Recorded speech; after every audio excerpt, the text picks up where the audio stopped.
Hi guys, this is just going to be a short video. I apologize I didn't go into major detail with this one. I even had a couple of blonde moments in this one.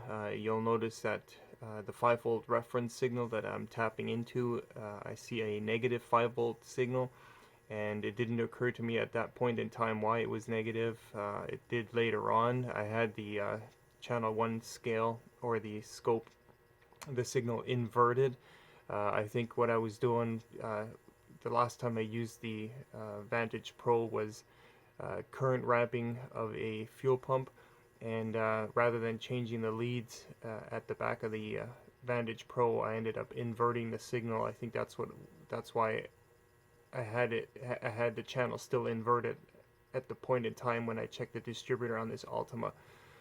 So I apologize if that made me look a bit stupid or whatnot.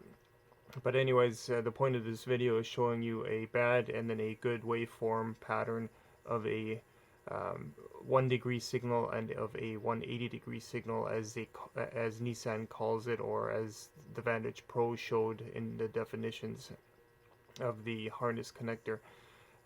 That's it. On this model, it uses the distributor with those two signals as if, or you can compare it to a regular crankshaft sensor and a separate camshaft sensor, but in this case both those signals are generated in the distributor, and if one signal goes bad, pretty much the engine doesn't run, and you basically replace the distributor rather than an individual cam or crank sensor on later style vehicles. Okay, thanks for watching. Here is the short video, or somewhat short video. Thanks for watching. Distributor produces two electronic signal square waves. Think of them as the crank and the cam signals.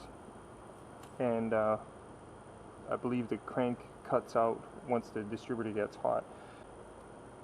Looking at the scope with the key on, you've got a ground here. Sorry, I guess I have to back up.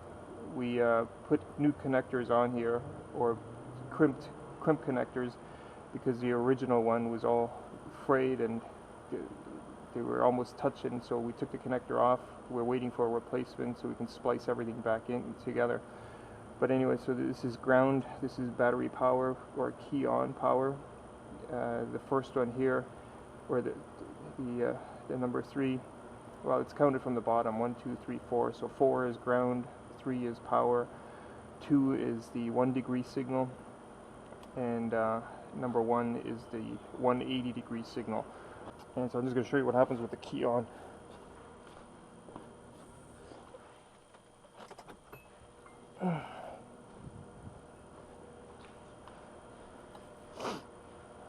So with the key on, engine's not even running. You can see the 1 degree, which is the yellow. You'll see it move in a minute. There it goes. So it goes up, it goes down, up and down.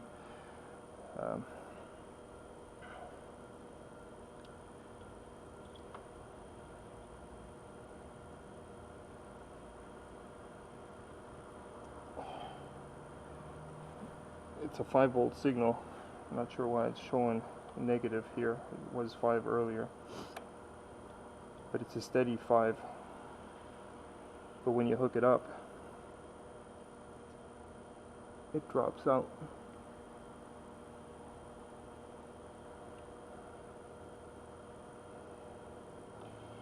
And you can see there's a whole bunch of dropping out that happens.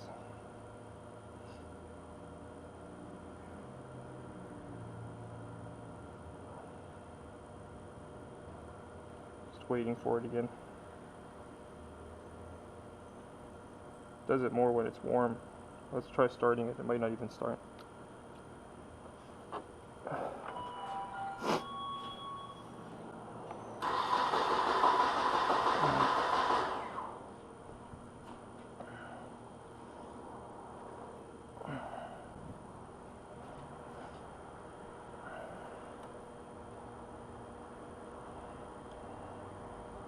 You can see here is a whole bunch of dropouts that are occurring,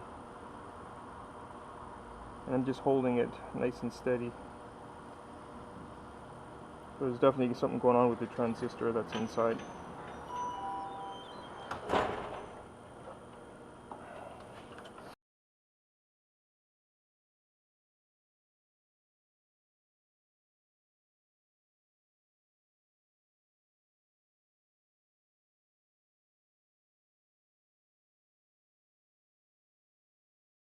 Okay, so everything's going good. We put in a used distributor.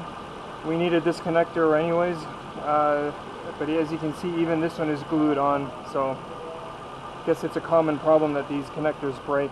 But anyways, as you can see, I got a good, let me just change the sweep pattern here. We've got a good 1 degree square wave. The yellow is the so-called crank signal. Both signals are produced by the distributor, so the crank signal is no longer dropping out. If you're using a digital voltmeter, you're looking for a 2.5 volt signal roughly at idle, and you can see the green, the cam signal varying. There's a couple of different sizes of windows that'll produce different size windows. So this one here is roughly 2 crank,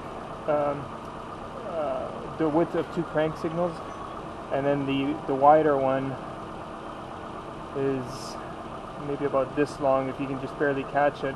I'm going to save this waveform, and you guys can play with it in ShopStream Connect. Let me just hit the pause button then. Let it buffer to the end, and then I'll save it. Okay, so this is a good known good cam crank for this Nissan Altima 1995, and I'm testing at the distributor. The bottom one is the 180 degree signal. The second one from the bottom is the 1 degree signal. The third one is 12 volt power supply, ignition on, and the top one is ground. So, oh, and the reason the voltage was reversed last time, it was actually drawing down to -5, is because I had the channel 1 inverted. So that's pretty much it. Thanks for watching. Okay, last update to this vehicle. You can see check engine light is off, vehicle is running still, came down of fast idle, so it's just above maybe 700 now.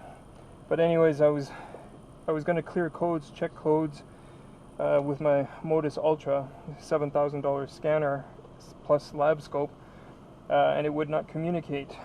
So I grabbed my old, how old is this thing? Almost 10 years old, Maxi scan, and it communicates no problem. I can even view live data. And that's why I keep saying, you know, you need a backup to a backup. Whenever there's an updated Modus, like I said, I still have my old one.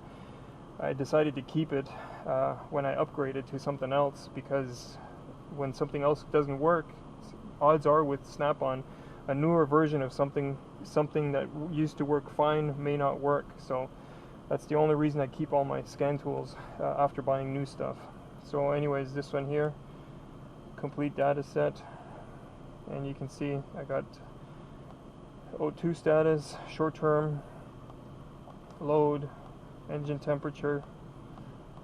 So this has no problem communicating. It's a bit slow though.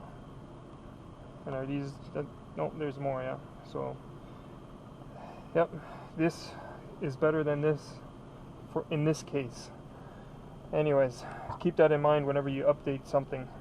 Always keep the old stuff. You paid good money for it, so you know, don't upgrade it and trade it in. You're losing money on it. That's it. Thanks for watching. Bye bye.